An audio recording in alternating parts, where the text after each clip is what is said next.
Testing purpose আপনাদেরকে দেখাচ্ছি আমি কিভাবে সিগন্যাল দিব অ্যান্ড আপনারা কিভাবে ফলো করবেন। ওকে, আমি সিগন্যাল দেওয়ার জন্য ফার্স্টে সেল স্টার্ট করব। স্টার্ট করার পর আপনারা আপনাদের ট্রেডিং অ্যাকাউন্ট ওপেন করে নেবেন। ওপেন করার পরে আমি অ্যানালাইসিস করে যে কোনো একটি মার্কেট দিব।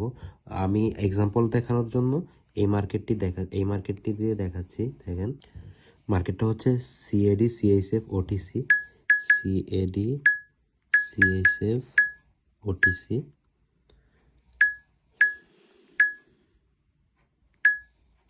এভাবে আমি মার্কেটের নেমটি দিয়ে দিব, আপনি ওইটা দেখে নেবেন।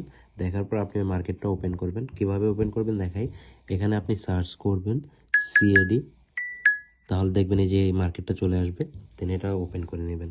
ওপেন করার পর আমি একটি টাইম বলে দিব আপনাদের দেখানোর জন্য। আমি আপাতত একটি টাইম বলে দিচ্ছি, 1 মিনিট। ওকে, আপনারা এখান থেকে এই যে M1 লেখা আছে, M1 সিলেক্ট করে দেবেন, তাহলেই হবে। মানে আমি যেই টাইমটা বলবো আপনি ওই টাইমটাই সিলেক্ট করে দেবেন, তাহলেই হবে। ওকে, দেন দেখেন টাইমটা বলার পরে আমি যখন স্টিকার দেব আপনি ইনস্ট্যান্ট ট্রেড নিয়ে নেবেন। যেমন আমি একটি ট্রেড নিতেছি $100 1 মিনিটের। ওকে, আমি আপে ট্রেড নিলাম। আমি আপনাদেরকে এখানে এই স্টিকারটা দেবো। যদি আপে দিই তাহলে এই স্টিকার দিব, ডাউনে দিলে এটা দিব।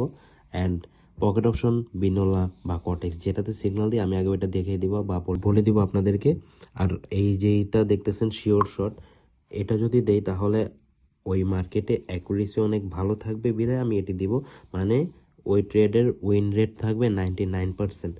100% শিওর শট কখনো হয় না, বাট স্ট্র্যাটেজি ফলো করে সিগন্যাল দিলে অবশ্যই ওইটা প্রফিটের চান্স বেশি থাকে। যাই হোক, এভাবে হচ্ছে সিগন্যাল ফলো করবেন।